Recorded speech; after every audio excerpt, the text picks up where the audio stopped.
So is Israel making a real effort to prosecute war crimes? And do you think there's an option there for complementarity with Israel in this case? Well, we conduct our investigations looking at the whole architecture of the Rome Statute, and we know very well the very critical role that complementarity plays. And we formed a clear view that at the time of the application and at the time of the judicial decisions, that complementarity was not possible. There was no indication of willingness and ability by Israel at that time to investigate Rome Statute crimes.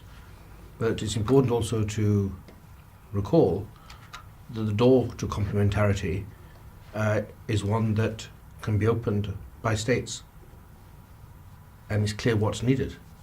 It's genuine, serious, independent and impartial investigations for the same suspects, for the same conduct, investigations or prosecutions that are not a sham, that are not designed for shielding.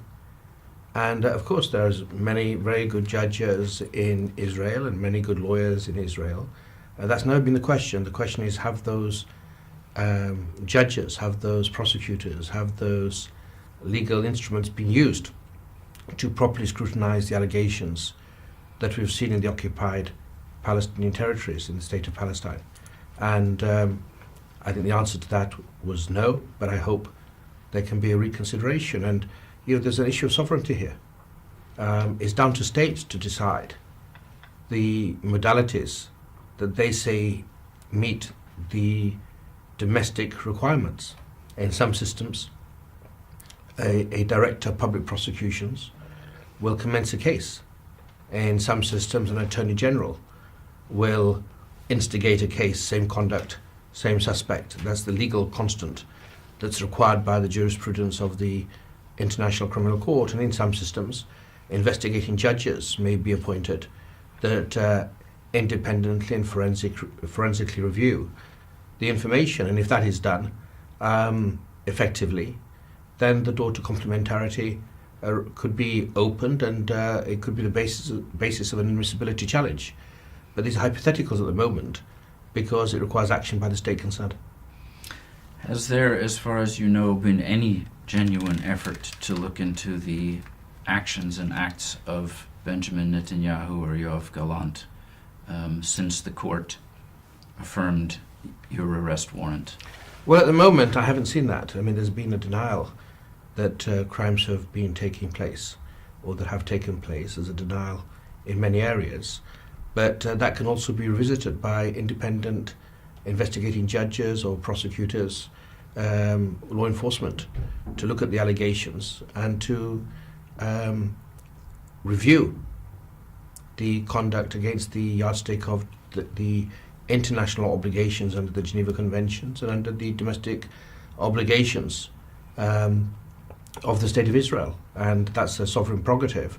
But we're here as a court of last resort.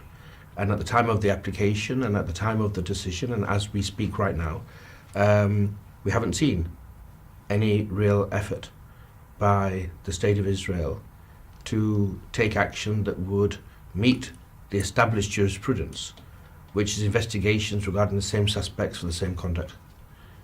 But that can change, and I hope it does. Of course, we're talking about the highest levels here, right? Netanyahu and Gallant. As far as I know, that even at a lower level, there has been no real effort to look into possible war crimes, even though I think it's quite commonly accepted in international law circles that crimes have been committed, but that even at a lower level, Israel hasn't made any effort or prosecuted anybody for what's happened in Gaza, for example.